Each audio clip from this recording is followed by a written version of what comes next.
Bridges on Air. Tulay sa himpapawid. Panagsanib na puwersa ng PBS Radyo Pilipinas World Service at Commission on Filipinos Overseas. Magsisilbing tulay sa himpapawid para sa Filipino diaspora. Dala ay balita, impormasyon at serbisyo publiko na mag-uugnay sa pamahalaan at OFWs sa iba't ibang panig ng mundo. Bridges on Air. Tulay sa himpapawid. Tampok din ang mga Pilipino na nagbibigay inspirasyon, kampyon ng kultura, tradisyon at katatagan ng Pilipino sa kapwa Pinoy saan man sa mundo. Bridges on Air. Tulay sa himpapawid. Dito sa Radyo Pilipinas World Service.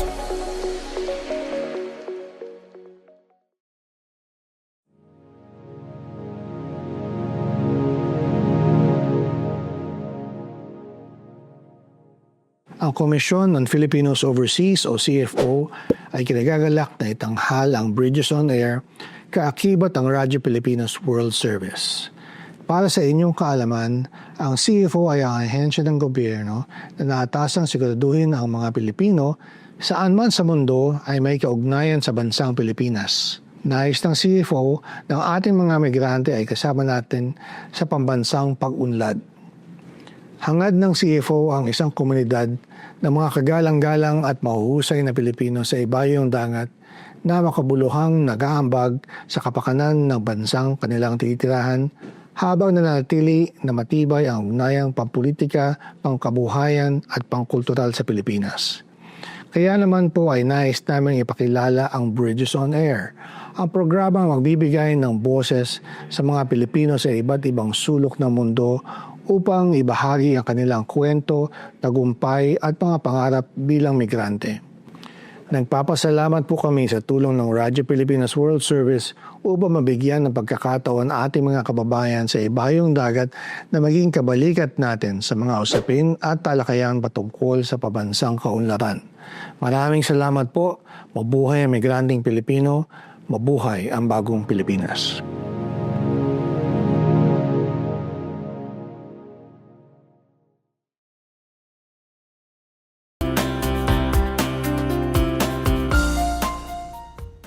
Isang magandang araw muli sa ating mga taga-subaybay at tagapakinig dito sa Radyo Pilipinas World Service. Narito na naman tayo sa isa pang edisyon ng Bridges on Air sa pagtutulungan po ng PBS Radyo Pilipinas World Service at ng Commission on Filipinos Overseas. Sa ngalan po ng ating kasamang si Ray Sampang, ako po ang inyong lingkod, Steph Vicente mula sa Radyo Pilipinas World Service at kasama po natin si Ares Gutierrez po ng Commission on Filipinos Overseas. Ayun. So, pangalawang episode na to na ako nandito.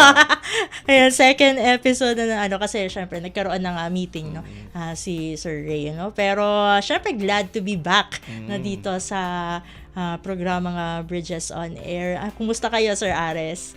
Mabuti naman at tuloy-tuloy pa rin itong ginagawa natin. Serbisyo sa ngalan ng serbisyo publiko. Na talagang nakaraan niya, iba ng Chinese New Year talagang pumasok kayo dito para magprograma. Ganun talaga ang buhay sa radyo Wala naman tayong bakasyon dito. Kaya nga, Sir Ares, ganun talaga. Tinanggap na natin, in-embrace na natin ang ating kapalaran. Ginusto natin yan. Kaya nga, di ba? Ganun na lang. Wala na tayong magagawa. Nandito na tayo. Yun. So, pero commitment talaga ng mga journalist yan. Yun talaga. Yun ang bumubuhay sa atin, yung ating commitment at passion sa ating craft. Kasi tapos plus tayo, mga nasa government din tayo. So, idagdag na natin yung public service. So, kapag syempre may naseserbisyohan tayo, ay kahit papaano ay kapag warm siya sa ating puso. Yes. Na tayo yung makapag-inform, makapag-educate sa pamagitan po ng ating mga programa. So ano ba yung mga dapat nating abangan dito sa ating programa Bridges on Air? Meron tayong makakausap mamaya na isang university professor sa Amerika na merong bonggang passion project. Kaya nga, kumbaga very inspiring story, no? Lalong-lalo na sa ating, syempre, yung Filipino diaspora natin, no? Dahil, katulad din naman ng mga iba nating mga episodes, no, na syempre kailangan talaga natin ng stories of hope, Oo. para mas lalong kumbaga kapag kasi na-inspire yung ating Filipino community, parang doon nagsisimula po ang Oo. progreso eh. 'Di ba po, Sir Ares? Tsaka yung mga kwentong hindi nabibigyan usually ng pansin, yun ang inaangat natin dito sa ating programa. Pero bago lahat 'yan, no, yung ating mahabang kwentuhan sa ating guest para sa ating Pinoy Ako segment, ay dadako muna tayo sa San Pablo, Laguna. Ayan, dahil nandoon ang ating CFO community correspondent dahil balita ko ay may kaganapan doon, no, si Secretary Oo. Clink Ang. Meron kasing may mga nakaprograma kasi ang CFO at kasama itong pinuntahan nila na sa San Pablo dahil meron silang balak na itayo doon na retirement hub para sa mga migranteng Pilipino. That's good news po, no, kasi at least syempre ay bahagi yan talaga, no, nung kumbaga masabi natin na siguro benefits, no, para din sa ating mga Filipino migrants. Kasi hindi naman panghabang buhay ay nagtatrabaho tayo, ano. So tulad ikaw, matagal ka pa. Kami malapit na kami lumanding. Yun nga po, no. Kahit minsan, no, syempre pag nakikita ko yung mga retired kong mga kasama, sabihin ko sana all. Ano sa sana all eh. Pero noon ganun din kami noon na hindi pa namin pinag-iisipan noon ng retirement, pero biglang nagulat ka na lang, malapit ka na rin pala.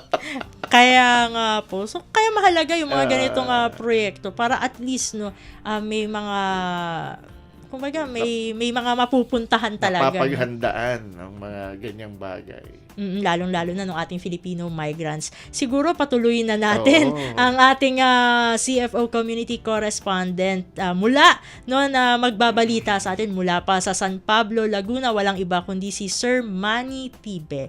Sir Manny, welcome po sa Bridges on Air. Ayan, siguro pabalitaan na natin siya, no. Ayan, ihatid niyo na po sa amin kung ano ang mga kaganapan Sir dyan. Manny, anong pinagagagawa nyo dyan sa San Pablo? Hello po at magandang ang hapon na po, ano? Sa inyo po mula dito po sa San Pablo, Sir Ares, Ma'am. Magandang hapon po sa ating mga tagapakinig po ng ating Radyo Pilipinas World Service po, Videos on Air. So, ayun po. Go ahead po. Ano pong nangyari dyan, San Pablo? Yes, we are here right now to conduct the site visit on the proposed continuing care retirement community dito po sa San Pablo City. Located po ito dito sa Santo Angel Heights, San Pablo City, near the Lake Calibato and Mount Cristobal. So it's a scenic place talaga. Maganda siya, mahangin, malawak, and very conducive sa mga gusto ng nature at saka ng fresh air kung magre-retire kayo. Yun po. So, we are with the members of the Technical Working Group on Retirement and Reintegration, composed of the CFO, the ATICA Overseas Workers Communities Initiatives. We also have the Department of Migrant Workers, Region 4, and Philippine Nursing Association of America and the National Federation of Filipino Americans. So, yun po yung mga kasama po natin ngayon that conducted the site visit, and later on, we will have a meeting po to discuss naman po yung plans po natin with regard to the CTRC project po. Pero ano yung So, yun po, right now po, we are looking. Mukhang kailangan natin pumihit. Signal. Sige po. Sir Manny, naririnig po kami? Ayun. Medyo Put- kailangan natin, Putol-putol ang signal mo, Sir Manny, kung nadidinig mo kami. Baka pwedeng lumipat ka ng location para medyo luminaw ang iyong signal. Mm-mm. Ayun. Ay, nag-leave daw muna saglit, no, si Sir Manny. Baka hindi talaga maganda yung connection doon. No? Subukan natin ulit. Sayang naman, no, kasi syempre, malaking bagay yan para sa ating Filipino migrants. Ayun, naririnig po kami, Sir Manny. Yes, ma'am. Okay na po. Ayun, medyo naputol-putol kayo kanina. Sige po, ibalita nyo na po sa amin. Pabalik po sa Atika Center. So, we just finished our inspection po ng proposed site para po dun sa retirement community. And then right now, we're on our way back to the Atika Center para naman po sa aming lunch and later on for the meeting po.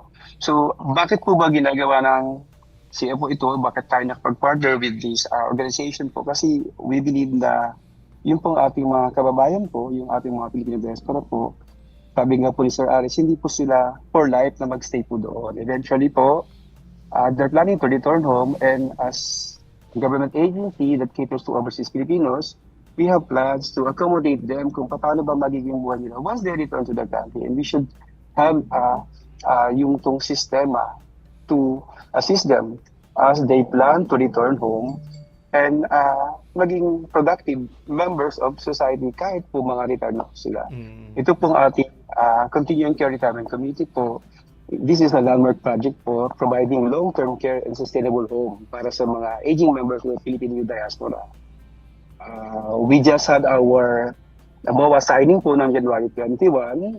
And right now po nasa market study phase po tayo para po we'll be able to know ano po yung mga needs po ng ating Filipino diaspora that we can incorporate po doon sa ating proposed retirement community. Siguro po para lang may idea kayo, yung pong ating mga partner organizations po, si Atika po, matagal na pong isang NGO that provides services to overseas Filipino workers. Yung pong Soro-Soro Yaba Development Cooperative po is one of the outstanding Filipino cooperative in the Philippines po. It's a $1 billion peso cooperative po na meron pong diverse investment po. So, yung mga organizations po natin like the PNAA and the NAPA, sila naman po yung ating mga network po that would at least connect us to the Filipino diaspora who has intentions to return to the country. So yun po, yung pong retirement committee, hindi lang po siya para bang tirahan. This is envisioned as a social enterprise community na ang kung mga Filipino diaspora natin would be the one to own and manage the facilities po. Okay. So, ang ano niyan, ang concept ba niyan, Sir Manny, is hindi siya yung parang nursing home. Isa siyang parang sabihin na natin parang subdivision na design siya talaga for, of course, elderly residents.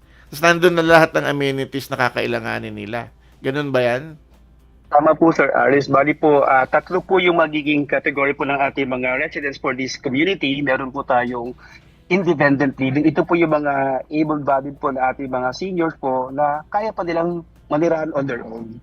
Tapos po, they can purchase properties po doon, live there. Tapos, complete po yung requirements po, facilities po natin para po sa mga needs po doon. We will have hospitals dyan, may mga convenience stores dyan, may public market dyan. So, malapit na po sa kanila yon. That's for the independent living po. Doon po sa mga assisted living po, ito po yung kailangan na 24/7, meron po tayong nangangalaga sa kanila. Pero, kaya pa rin naman po, hindi na kailangan forever na nasa hospitals po. Then yung pong talagang intensive needs po nila, ito po yung mga nasa hospitals po with the complete professionals po natin coming from the Filipino diaspora that would cater and provide services to them. So, parang 3-in-1 siya, Sir Aris, na ito sa lahat. Whether kung ano bang kategorya mo, ikaw ba ay kaya mo pang mabuhay on your own o kailangan mo ng assistance as you go about your daily life or kailangan mo ng intensive medical needs. So, merong ipoprovide na facility para sa ganito. Doon po mismo sa loob ng community. Yan bang ganyang concept kauna-unahan dito sa Pilipinas o meron ng pakaparehas na yun, continuing care facility? Meron naman po, sir, marami na po. Actually, ang Philippine Retirement Authority po, ini-encourage po nila at nag-accredit po sila ng mga facilities na ganito and communities. Pero this will be the first na ang mag-initiate po mismo yung mga Filipino diaspora. Kasi nga, as a social enterprise, we encourage them to own and manage the community itself.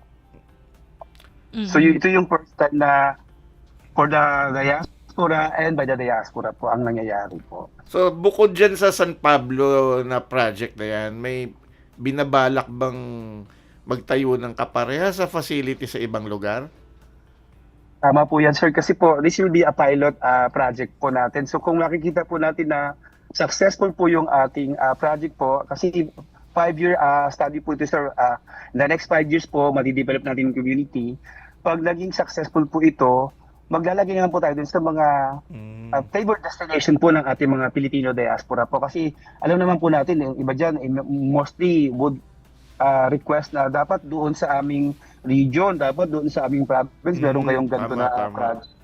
So, parang it's more like a diaspora-driven needs na kung kailangan po natin magtayo sa Bicol at merong malaking need para doon sa ganitong community, definitely po our Filipino diaspora investors will be the one to answer to that and then mag-establish po tayo doon ng retirement community rin po, katulad po ng San Pablo. Ano ang magiging papel ng CFO dyan sa project na yan?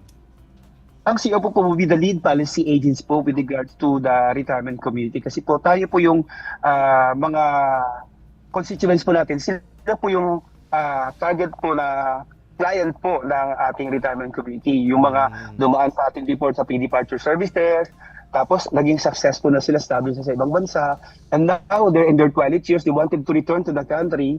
So tayo po ang, ano ba yung mga needs po nila, we could come up with policy intervention, we could come up with partnership or collaboration with other government agencies po para po masagot po yung mga needs po ng ating mga Filipino diaspora. So, si TIA po, yan ang magiging role natin as the lead agency for policy direction po with regards to providing services sa ating mga long-term migrants who would like to return home and reintegrate into local communities.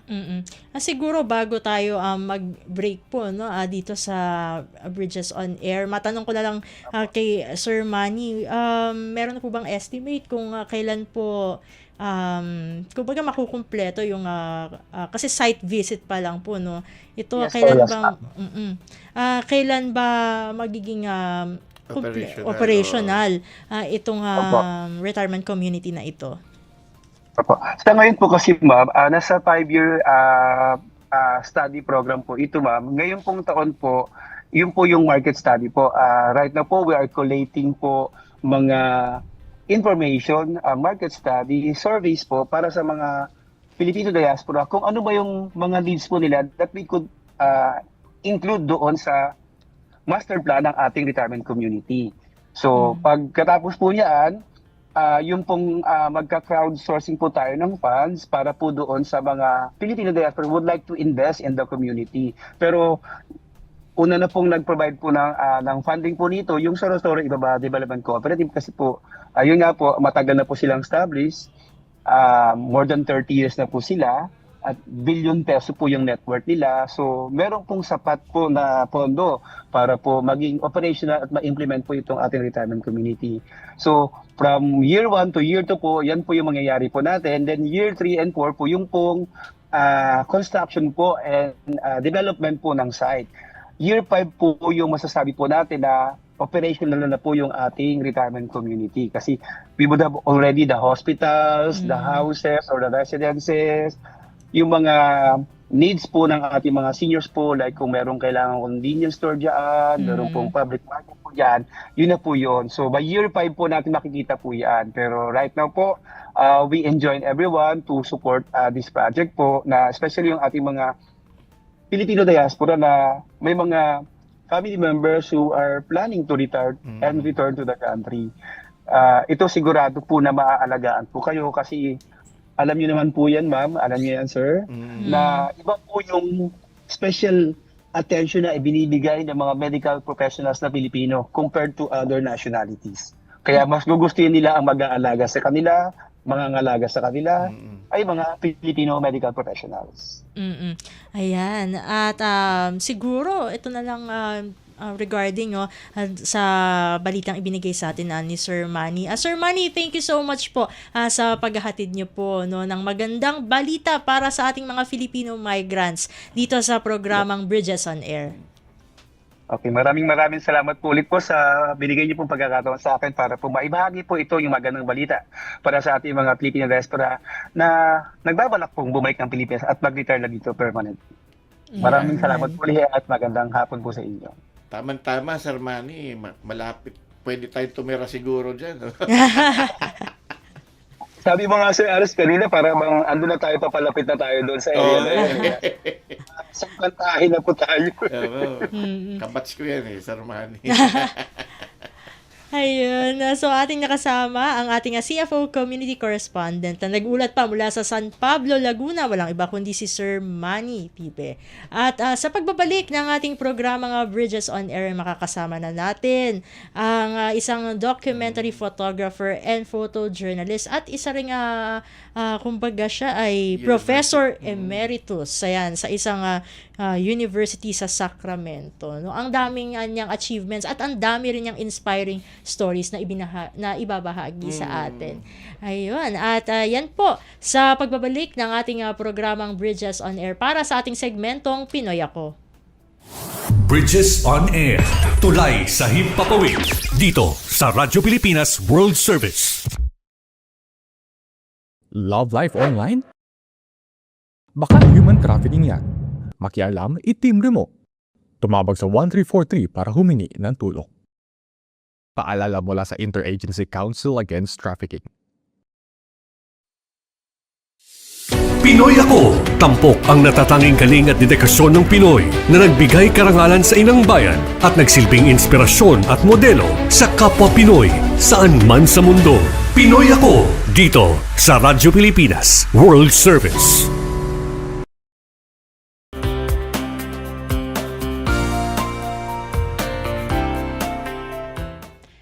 Tayo nagbabalik na sa ating programang Bridges on Air. At particular na nasa Pinoy Ako segment na tayo kung saan ating tinatampok ang ating mga kababayan na kumbaga nag-thrive sa iba't ibang bansa. At sa puntong ito ay makakasama na natin Sir Ares, ang isang documentary photographer at photojournalist. Walang iba kundi si Sir James Sobredo. Sir James, welcome po sa Bridges on Air. Si Steph Vicente po ito ng Radyo Pilipinas World Service at kasama po natin si Sir Ares Gutierrez ng Commission on Filipinos Overseas. Sir James? Hello, Dr. James. Oh, good to join everybody. Ay, Dr. James. Sir, yung mahabang panahon po ninyong idinokumento yung buhay ng mga Pilipinong migrante sa Hong Kong, sa Barcelona at sa US. Ano po ang pinakamahalagang pagbabago ang nakita ninyo sa mukha ng mga Pilipinong migrante? Sa Hong Kong at saka Barcelona, it's a little different, ha? Kasi sa Hong Kong, malaking mga transition because now from 1997 to the current government, they have some major political changes.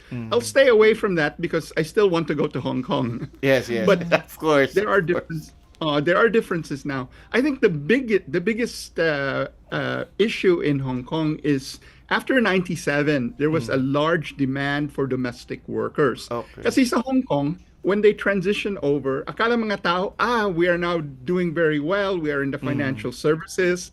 What do we need to do to show that we have made it?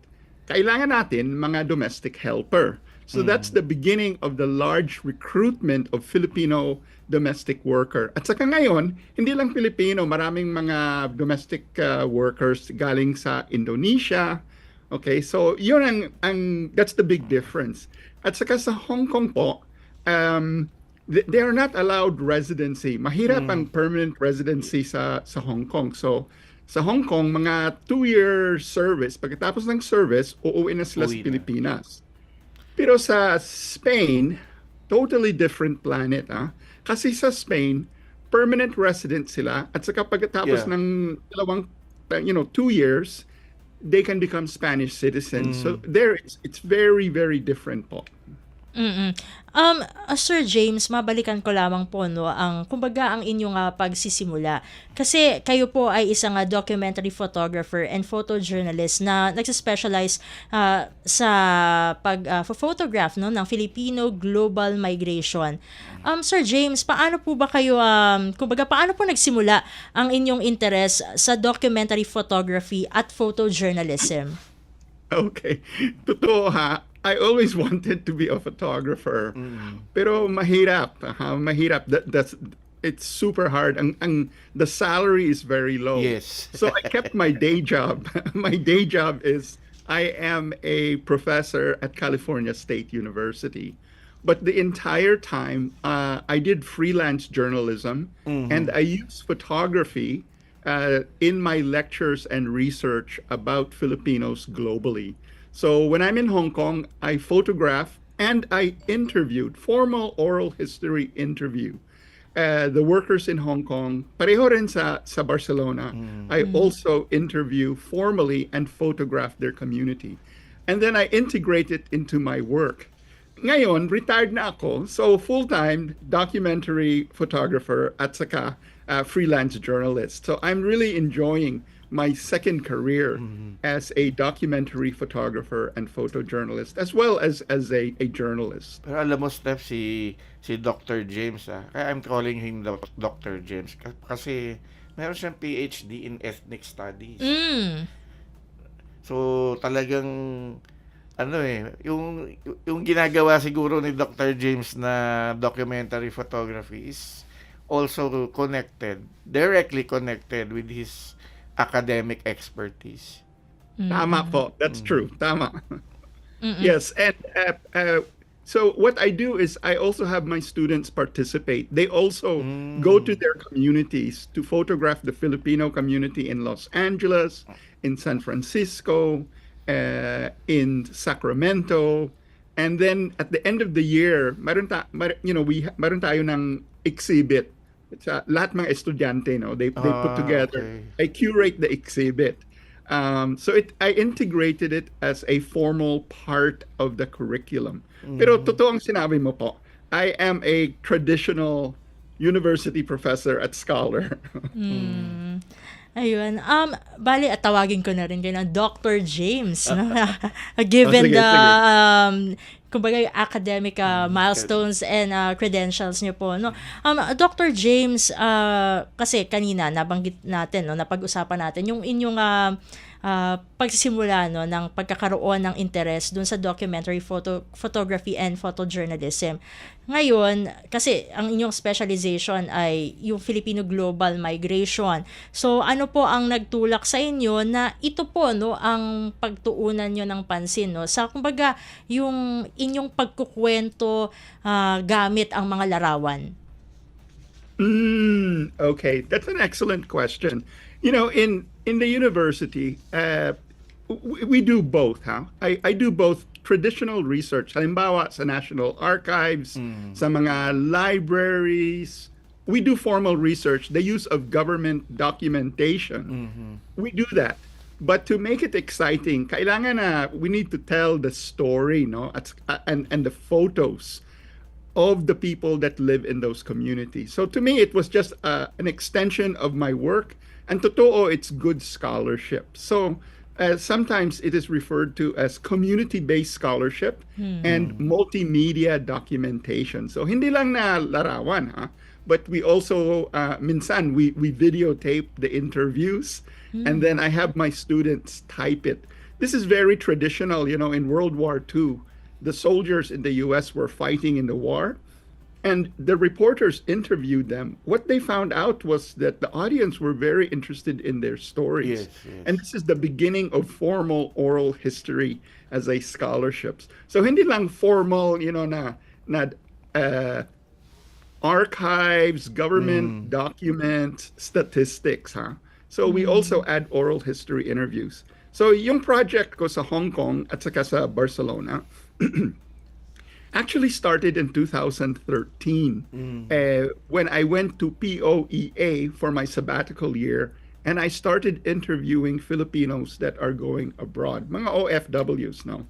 So for me, I do three things. I interview them before they left, before they left the Philippines, while they're in the process of leaving, and then I also went to Hong Kong and Barcelona to interview the Filipinos abroad.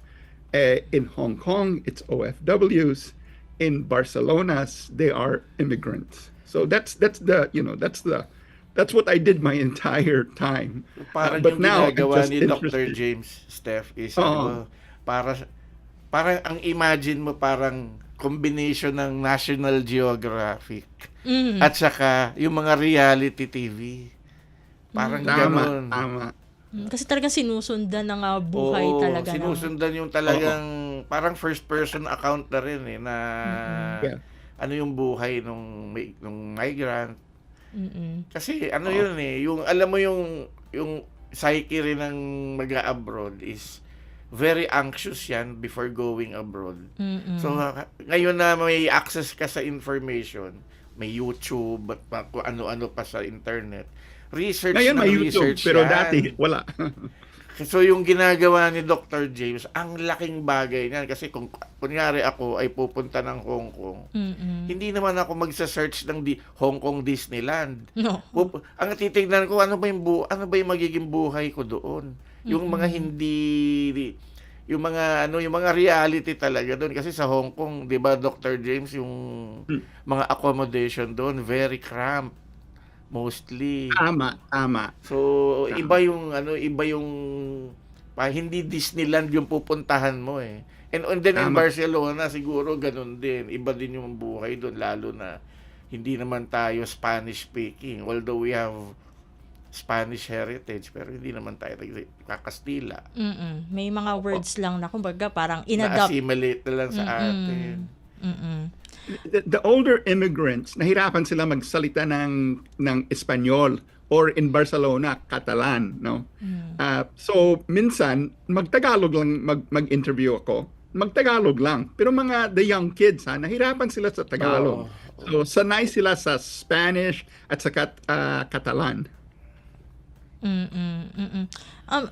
Dr. James, dahil nabanggit nyo yung mga projects nyo po sa Hong Kong at Barcelona, curious lang po kami, ano po ba yung masasabi nyo na pinakamahalagang natutunan nyo mula dun sa mga projects nyo po sa Hong Kong at Barcelona? Can you explain a little more just so I can answer properly? Pasensya ha. Kumbaga ano po yung mga lessons na nakuha niyo po from your experience po in doing the projects po sa Hong Kong at Barcelona. Mga realizations siguro. Yes po. Tama. Hong Kong was very hard for me. Okay? Hong Kong was very, very hard for me. Because the Filipinos leave the Philippines not because they want to leave. Totoo ha, they leave because they want to maintain their families. Nahirapan sila dito, no? Dito sa Pilipinas, hanap buhay, ganon. But the reality is, practically 70% of the people, the women that I interviewed, their marriages are over. That was the hardest thing for me to deal with. Also, it's a good thing now, maroon tayo ng FaceTime. Dati sa 2013, may, Skype. Skype, So yes, now yes, it's yes. okay, no? That it's better. But totoo ha, it was very, very hard for me because 70% of the women I met, their marriages were over. That was, Social for me, cost that's the talaga. hardest thing to deal with. And they went to preserve their families, but it turns out their families are not being preserved. And of course, the data, they continue this over and over because when they go back to the Philippines, nahirapan sila, the money is very low, so they go back again. Sa Spain, sa Barcelona, they literally won the lottery because, they have legal citizenship. They are allowed to recruit and petition their relatives. So to me, there are worlds apart. The Hong Kong one, honestly, that was very hard for me. I'm going to stop there because those are the two stark differences. I think, I'm going to stop there. One more thing, very important. Namit ko mga babae that no matter where they are, they're like, we're not going to be abused. The people that are our employers, their bosses, are not going to abuse us. To me, that was the most striking. Their spirit to maintain their integrity and humanity. That to me was quite amazing. And some of them, po, while they were there, they actually got certified in another trade, and they're able to move to the next level instead of domestic worker to a more professional career somewhere else. That was Nakalimutan ko yung positive thing meron that I isang Dr. James, no? Meron parang sa Hong Kong din yata nang galing yung there was this Filipina domestic helper who learned photography and became a famous photographer na rin. I just forgot her Yes, name, yes. pero sa Hong Kong din yata nang galing yun. Parang Yes, ganun yes, yung yes. kwento nyo eh. Yes. My good friend Rick Racamora actually was the one that kind of helped her with her career. Okay. Yes. And Rick Racamora is, a very famous Yes. documentary photographer. And today, she is very, very, very successful with a lot of honors and awards and so on. Yeah. So her is the, very good story, very heartwarming story. Pero sir, mapunta tayo doon sa yung ginagawa ninyong project ngayon sa Smithsonian. Kanina lang binabasa ko yung background nung inyong project na dinocument nyo and nag-curate din kayo nung yung mga kagamitan ng mga naunang Filipino migrants. So, paano ba natin ikikwento yun from the beginning and ano po yung nangyayari ngayon dyan sa project na yan? Yeah, I actually am very, very proud of that project. To be fair, I play a minor role in it. And the role that I played is, even though I'm a professor po, I practice Eskrima. For okay. almost 10. Is that the And same as 12 pares, yung eskrima na yan? Yes, okay. siempre. And our grandmaster was very obsessed with preserving Filipino history and culture. Hindi lang kami mga martial artists, ha? We really believe in preserving Filipino community history and Galing. culture. So halimbawa, they would perform at our university. I will have them guest lecture in my class to demonstrate the importance of, Filipino martial arts. We moved to a practice place that was called the Dagohoy Lodge. These are fraternal organizations. The name of the organization is Legionarios del Trabajo. Okay.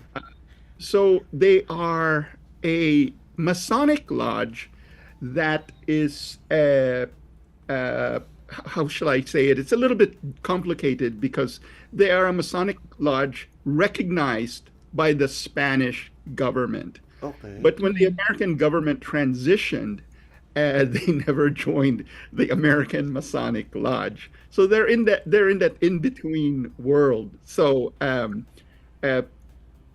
the basement were all these maletas, luggage that were there for over 100 years.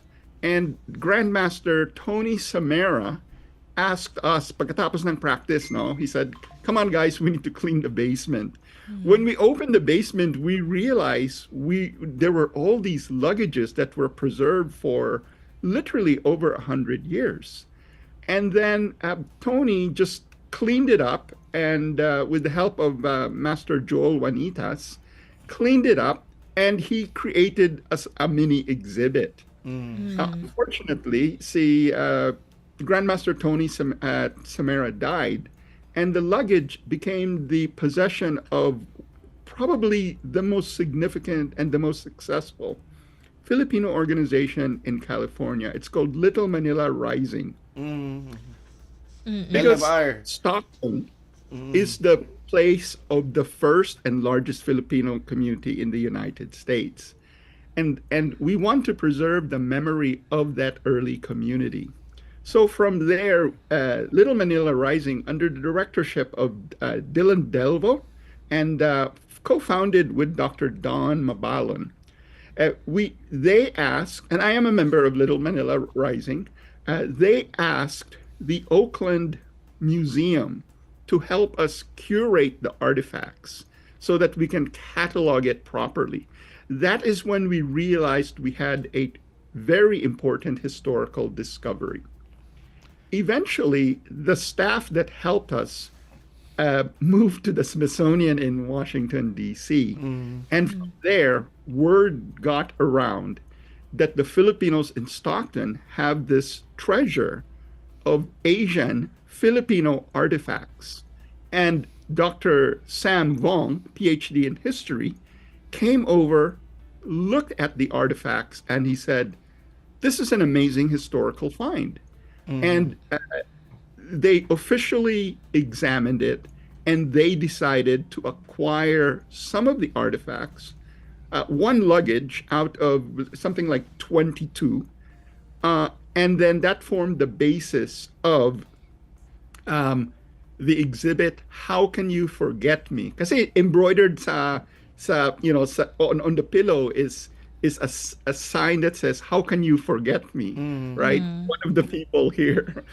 And the importance of this is the first time ever that an Asian exhibit occurred at the Smithsonian National Museum of American History. First time ito, never happened to any other Asian group. Mga Chinese, mga Japanese, Korean, we are the first. So that is important for us. And working closely with Little Manila and Dylan Delvo and with Dr. Sam Vong, the exhibit was envisaged and finally formally opened last November 2025. And normally, mga exhibit is very short. But this is the first time po that we have our own room, an entire room that is dedicated to an Asian group, specifically a Filipino group. And it Dr. will be there James, for years. para lang sa benefit ng ating mga nakikinig sa radyo kasi hindi naman nila nakikita yung video natin. Ano po yung sample sa mga artifacts na nakuha niyo sa mga maleta? Anong klaseng mga gamit ang nakita niyo doon? Okay. The most important is we have entire suits and uniforms. We have shoes.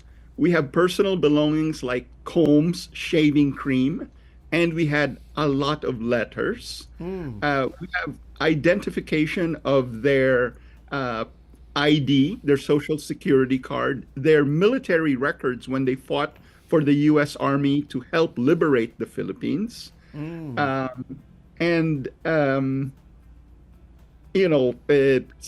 have asparagus knives because the Filipinos working in the economy in Stockton worked in the agriculture industry as asparagus workers. That's what the labor market was, and that's what we're very Agricultural. famous. Mga katulad mga sakadas. Yeah. So, ibig sabihin pala, Dr. James, yung panahon na yun, sabi nyo kasi may mga sulat. So, they still communicate with their families in the Philippines kahit na nandun na sila sa US at that time. Yeah. Sir Ceres, this is the importance. We have a lot of letters coming to the US.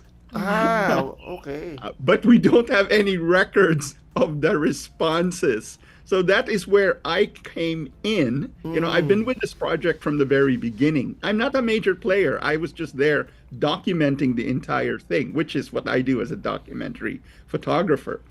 So what we are doing with the CFO's help, and I'm very, very thankful for the CFO's help, is we are looking for the living relatives of the people featured in the exhibit. Kasi sa Smithsonian, that is the American story, the Filipino-American story. So ang kailangan, we need to tell the Philippine side of the story, right? Yes, And yes, this is my yes. project. We need, kasi it's not just one-way migration, no? It's not like, the Filipinos, they leave the country to abandon it. Hindi ganon, huh? It is a two-way street, right? And the communication, continues. So my attempt is to look at the Philippine side of the story, and which is very important kasi ngayon, it's still continuing. So what are the connections, and what are the differences, and what are the historical significance of this migration, beginning in the 1910s and continuing until today. So saan na po nakaabot ang research nyo ngayon, yung local research sa Philippines? Totoo ha, it was stuck. Even I worked very closely with some of the staff. I worked very closely with Sam Vong in the Smithsonian. They were stuck. They had a Filipino research assistant working with them, and they also were stuck. They came to a dead end. I came to a dead end, even though I lived in the Philippines. I came to a dead end, and I finally asked the CFO office, Secretary Ang, maraming salamat kay Secretary Ang for helping, and finally we are able to make progress. So this is the significance and the important role of the collaboration with Secretary Ang and the staff and the CFO, because working together, we're finally able to make progress. The American side, they were stuck. They came to a dead end. Pero But- dito yung sa Pilipinas, umusad, no? Tama, we are making progress. I am so happy because I was just there at the official opening at the reception in January, and I talked with the staff. I talked with the curator who basically direct the exhibit. He said we got nowhere, and ako rin pag sa Pilipinas I got nowhere until swerte nga na-meet ko si Secretary Ang, and I said, please, I'm stuck in my work. Can you help me with this research? And now we are actually making progress and making connections with the living relatives of the people from Cebu, Cordova, Cebu, Dimiao, Bohol, and it looks like Negros Oriental, pero the reality is he was born in Siquijor. Okay. At saka, we came to a dead end in Pilar, Bataan, but my hope is we will be able to find something there. So, salamat, the CFO. I'll be honest, I am impressed by your efficiency. We were stuck in the U.S. and the CFO staff were invaluable. Manny was just great. He's able to find the living relatives. Siguro, So Steph, that is- tutulong that na rin is- ako dyan dahil yung dating mayor ng Dimiao, Bohol ay ninang ko. Ay, Ay, totoo? Kilala mo po? pwede. Ay, totoo ba? Yes, that's true, Dr. James. I will be I'll get there. in touch with you after the show. Yeah, I will be there in March, and I visited all these places, by the way, before. I've already been to all these places, but in March I will do the formal interview and write the article, and it will be presented at the national conference later in July 2026 in Washington D.C. So it will be presented in Washington D.C. Pati The yung work RP product. Cebu, makatulong din. No? Pwede. Yung ating sister station. Oh, may sister station kami, Dr. James, yung Radyo Pilipinas. Totoo ba? May station okay. po kami sa Cebu. So, alam ko nararating yung Cordova. So, baka pwedeng makatulong yung mga kasama namin sa Radyo Pilipinas Cebu. Oh, that's great. That's wonderful. Mm-mm. That is Go ahead that is pa. our project. And the thing that we have to be very proud of is pasensya ha. Normally the Chinese and the Japanese and the Koreans, they have their act together. But look at this. We're the first ones to have a major exhibit. Our own room. We've never had that in the Smithsonian National Museum of American History. That that's quite an accomplishment. Siguro realization yun, Steph, sa side ng US na napakalaki talaga ng ambag ng Pilipino sa total history ng Amerika. Kaya nga, lalo-lalo na ngayon, 4.5 million ang mga individual na may Filipino blood na nasa US. Talagang malaki ang ambag ng ating Filipino diaspora doon. Ayun. And speaking of that, Paul, no, Dr. James, kasi kung para dun sa mga hindi nakakaalam, no, kasi napag-usapan natin to off the record, no, kanina, no, na naka-based sa San Francisco si Dr. James, particularly dun sa Stockton. So dun sa 3 dekada, no, na inyo pong dino-document ang Filipino-American community sa US, ano yung mga masasabi niyo po na pinaka malalaking pagbabago, no, na inyong nasaksihan sa ating Filipino community dyan? Okay. I am very happy on the one hand to answer this. I arrived in the Philippines after I left the Philippines. My mom immigrated and I was very young. I was only 4 years old. When we arrived in Guam, we were very poor. Nako, ang bahay namin walang indoor plumbing Can you imagine that in America? Wala kami ng indoor plumbing. The first bagyo, the house was destroyed, So I grew up very poor. Swerte nga matalino ako. I was able to do well in university, got a full scholarship, did my master's and my doctorate. And swerte nga, I landed a, tenured university professorship. The biggest change that I see is once upon a time, Filipinos in the US, we were seen as second to the stellar Chinese, Japanese. Today, alam mo naman, today, for the last 20 years, the Filipinos in California have the second largest median income of all ethnic groups. Oh. This is a secret that not many people know. At saka mahirap sa ethnic studies kasi our story is we're not supposed to brag that we're doing well. Pero totoo, we have the second highest income. Just think of that. The first are the Asian Indians. And tayo, mga Filipinos, we have the second. So my family, I have seen that with my family arriving as very poor immigrants and to everyone doing well. My wife is from Aklan. My wife was the San Francisco Bay Regional Administrator for the state of California. She is the daughter of a Filipino migrant farm worker from Aklan, and his entire life, migrant worker siya, sakada. He never owned a home. And today, we own our own home. We actually have 2 homes here. And that is the biggest change, the socioeconomic success of Filipinos. But the difference is we don't get a lot of attention. And on the one hand, that's very good. And again, I would like to bring attention to Little Manila. Little Manila is one of the most successful community organizations for Filipinos and Asians in the entire state of California. And the model that they have is these are young people who are very together organizationally and very together fiscally. Little Manila has a staff of 22 full-time workers. They are community-based.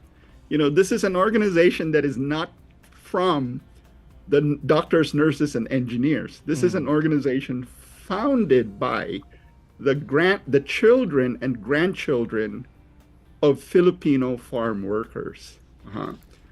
But they are very, very successful. They have, they have a multi-million-dollar operating budget. Wow. And they are the ones that really, we should also celebrate in terms of the success of the Filipino community in the United States.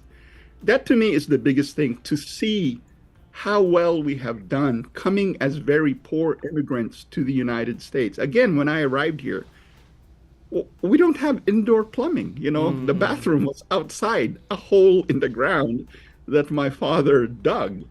And from there to where we are now, it's quite an accomplishment. And I hope that there is a lesson there of, for all Filipinos, not just in the United States, but all over the world, that through dedication, honesty, good ethics, good finances, we can be very, very successful. And that is the story that I preach over and over. And I also preach that if you make it is very important that you contribute and help the Filipino community again. That is the lesson and story I preach over and over. It is the message also that Little Manila Rising say over and over. Pasensya nga my lecture, ha? Yeah, actually, that is- Dr. James, yung kinikwento mo sa amin ngayon, ganun po yung pivot ng Commission on Filipinos Overseas, na we have to engage with the Filipinos who already migrated, who are already permanent residents overseas, para tumulong naman sa bansa. Kasi successful na nga karamihan sa abroad. So maybe tulungan naman natin yung pinanggalingan natin. Almost we have the same track. We're treading the same track. Yeah. And totoo ha, that is why I decided to retire in the Philippines. That is for the last 3 years I've been living in the Philippines. This is exactly why. Let's be honest, I can live here or anywhere else in the world and just be happy. But I think in order to have a good life, you also need to give back to society. And the society that I decided to give back to is the Philippine society. And in the Philippines, I work with a lot of very good Filipino people. Very, very good Filipino people that unselfishly help other Filipinos who are not as fortunate. And that is something I am very proud of. And that is a lesson and story that I repeat over and over again. Give back to your community. Give back to the Filipinos that are not as fortunate as you are. But don't make it a dependency relationship. No. Yes, of course. Make it like, I am Santa Claus. I'm going to give you lots of money. No, that's wrong. You have to help them become self-sufficient so that they can move to the next level and become completely independent and self-sufficient. Masaya mag-retire dito, Dr. James. Masaya sa Pilipinas. And follow up lang po regarding do sa inyo pong naikwento at naibahagi dito sa Bridges on Air. Ngayon, bilang isang Pilipino na lumaki at nagtrabaho sa iba't ibang bansa, at yan, nabanggit nyo yung inyong karanasan while being, kumbaga, belonging to the Filipino-American community, at dinodocument nyo po ito mismo. Paano naka-apekto po inyong personal experiences sa inyong mga proyekto? Okay. Again, I seem to repeat the story. For us, we feel that you have an obligation to give back to your community. And that is the message. No, don't just become the next millionaire or whatever. Don't just become personally successful and brag to the world. For us, give back to our community. Halimbawa, sa Little Manila, the young people, I'll give you one very specific story. I sit on a lot of scholarship committees that give away thousands of dollars, okay? And when I see applicants at Sacramento State University, or even faculty that we are hiring, and it's very extremely difficult to become a professor in the US. Akala mga tao, I'll just apply. Oh, no, it doesn't work that way. We will have 120 applicants. Lahat sila may PhD. We're only going to hire one person. And I remember one time we had a person. She wasn't actually even Filipino. She was Mexican. And the position was for a Mexican professor, Mexican American. When I saw that she worked with Little Manila, her position elevated very quickly in the hiring process. So for us, not only do we help the young Filipinos that need the financial help through scholarship, but also during the hiring process, I look for people that serve their community, that have a track record of helping their community. I don't know if you understand what I'm saying. We look for people that are not going to be selfish and just, do selfish things. We want people that truly will give back to the community and have a history of serving their community. I don't know if I answer your question specifically, but that is the ethics that we work with here. The executive director, Dylan Delvo, and I are very close friends, and we talk about this in the Filipino community and how it is important for us to have a new model, of a new model of doing business. The honesty, the integrity, the open books that you can check our financial records and see where every money goes to. And that is the ethics for us here. And that is what is on my mind every time I work with other organizations.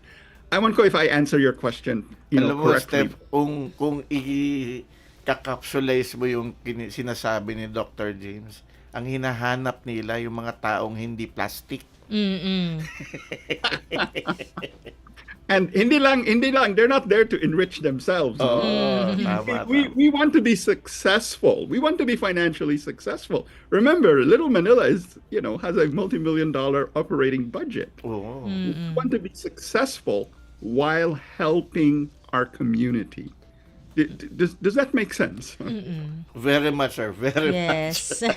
Yes. Hindi na, nakikinig na lang talaga kami sa'yo kasi ang dami naming na-absorb na nuggets of wisdom sa ginagawa ninyo eh. Talaga nagre-reflect yung academic credentials ni Dr. James. Yeah. At saka, sa US, I have managed a $250 million fund as part of the budget committee of the university.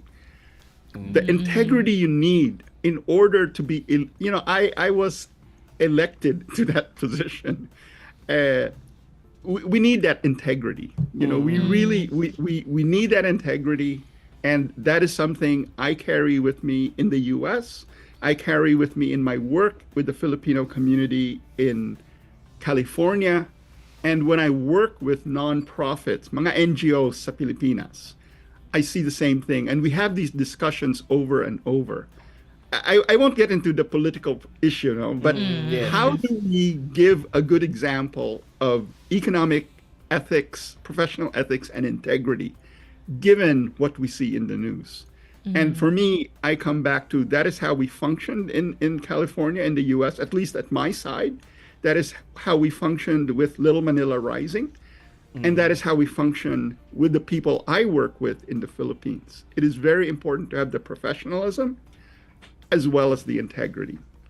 So, your vision is to transform Little Manila into a greater Manila. Pasensya po, I am just a follower, So I never took the leadership position in Little Manila. I am just a member. Actually, what I am very proud, pasensya for saying this, I'm very proud that when they got started, ngayon ang budget nila, multi-million, no? But when they got started, right, grassroots ito, I was the largest single donor. I was the largest single donor to Little Manila. But now they don't need my money because they have, they're quite successful. Mayaman na sila. So I always challenge people. I'm a professor. I'm not a Silicon Valley multimillionaire, but I gave thousands of dollars. And I challenge people, you need to do the same thing. You cannot just talk about your community and how important it is without giving financial resources. Sir, may plano po ba kayo na yung mga ginawa ninyong documentation mai-exhibit din dito sa Pilipinas para naman makita din ng mga kababayan ninyo yung mga pinaghirapan Sana yun ang ninyo? plano. Sana. I will be happy to work with this with the CFO and make that happen. And of course that's a difficult process, and it needs to have realistic discussions. But that is the plan. My plan is I have exhibited in museums in San Francisco, Sacramento, Stockton. My work, my hope is I can do the same in the Philippines. I will be so happy if Filipinos in the Philippines can actually see the work that I do and not just, people in America. At But Sir Ceres, tamang sinabi mo, if we can do both, if we can bring a small part of what happened in Washington D.C. to the Philippines, that will be great. But that's a serious discussion, though. I mean, we can't just let it. Yeah, that will involve a serious discussion. Okay, ilalagay natin yan sa wish list. papasok sa wish list. Ayan. Ayun po, no. And speaking of syempre yung mga exhibitions, no, na hopefully mangyari nga po, no, dito sa Pilipinas. Pero matanong ko lang po, no, meron pa po ba kayong mga masasabi o may tuturing na dream projects na gusto niyo po pong gawin sa mga susunod na taon? In the immediate future, no. Except maybe what I already mentioned, my work has been exhibited here in America. I would love for it to be exhibited in Manila. But the other reason I say no in the immediate future is because of this. There are amazing Filipino people doing amazing things in the Philippines. And I have been so lucky to be affiliated with them. And we have this discussion all the time. What did we do right in America? And what are we doing correct right now in the Philippines? And sometimes, alam mo naman, sa news media, if it bleeds, it leads. So bad stories get all the attention. Yes. But totoo, I am working with amazing people in the Philippines that are doing really amazing things as well. So, and I am very happy to be a contributor to those projects. And the message for me, swerte ako nga since my retirement years. Half the year I travel around the world. Naswerte ako. And so when I meet Filipinos around the world, they always say, there's corruption in the Philippines. I say, wait. There is. But let me tell you about the good things that is happening. So I always balance that. And I said, okay, there is. But let me tell you about the good things that some Filipinos are doing. And for me, I think we need to focus on those good things that Filipinos are doing. I don't know if I answer your question directly. Yes. But that is the that I have.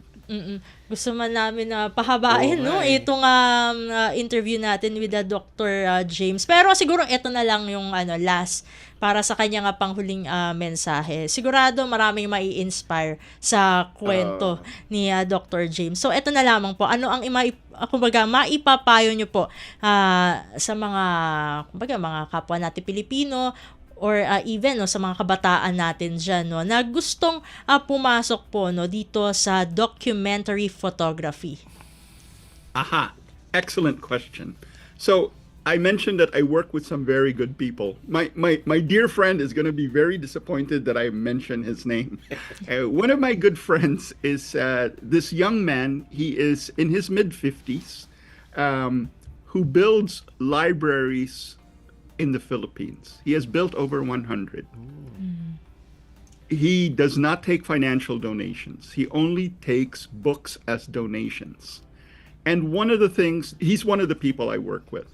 And one of the things that I did is I did a photo documentary project for the community in Sagada, in Angaan, Sagada.